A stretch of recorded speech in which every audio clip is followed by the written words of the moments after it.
I would normally be posing with the rest of my family members, but I have somehow lost them here at Saunders Farm. No surprise, they're probably having a great time here on the 100 acres they offer.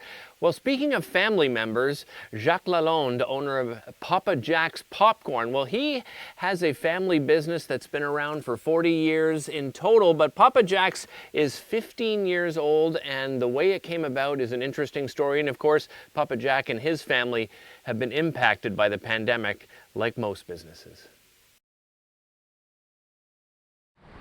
Papa Jack was started 14 years ago, really by accident more than anything. A friend of mine had bought a grocery store, a popcorn machine was in there, he didn't want it, I ended up by buying it. My family thought I was nuts. When I first said, come and pick up this popcorn machine, my son said, what the heck for? I won't use exact words. But anyway, we started and it just kept on growing and growing. But at the time, I was the only one selling popcorn in Ottawa, other than some of the other companies that was just part of their normal trend, like Frito-Lay was selling Smart Pop. And for a company like mine, just to sell popcorn on its own, the chances of survival were not that great at the time. But we persevered as a family, and here we are. So it's been very, very rewarding for my family and myself, and to see our brand name Papa Jack. And Papa Jack came out of, I wanted something that was going to be very bilingual. So Papa, and then in Ontario everybody called me Jack, even though my name is Jacques. In Quebec it's fine, it's Jacques, but in Ontario it was always Jack. So we married the two together, Papa, Jack. With the store that we have on Thurston Drive, it basically, the factory's in the back. If you come into the store, you can see how the popcorn is being made during the week. So it adds an extra layer of, you can see the sanitation, you can see how we do it. It's not like making popcorn. Most people thought when I started this, I was making popcorn in my garage or in my basement. No, never did. It was started in this building, in the back of the building, and then we kept growing and growing until what we have now. Here in the store, you're going to find one of the things, the first things that you even saw when you came in was the Pop Shop. It brings a lot of memories back to an awful lot of people, and the Pop Shop is something that is very attractive to everybody. But we also have chocolate, we have candies that are made 5 minutes from here from a company called Rhodes Candy. We also have the Cheesecake Factory from California. It's imported into Canada, and we carry almost all our variety, a full variety of products.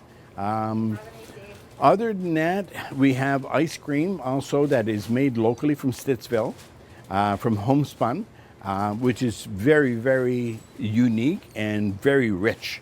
If you like ice cream, this is the ice cream that you should come and have.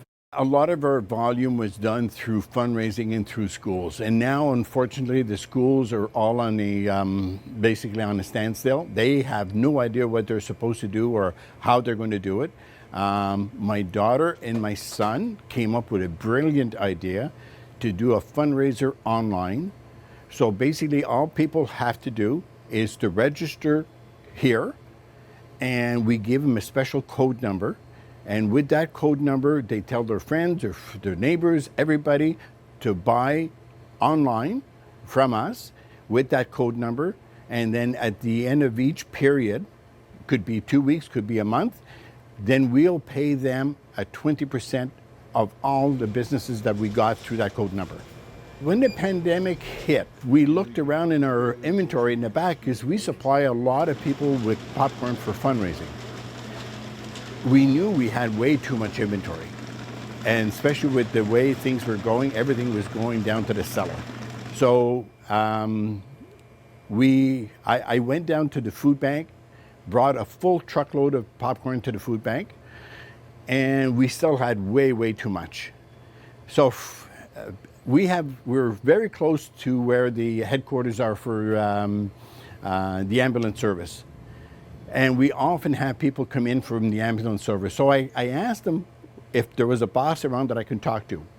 He was here within probably about 15 minutes. We filled up his car, like a station wagon, filled it up, but it didn't even make a dent in what we had.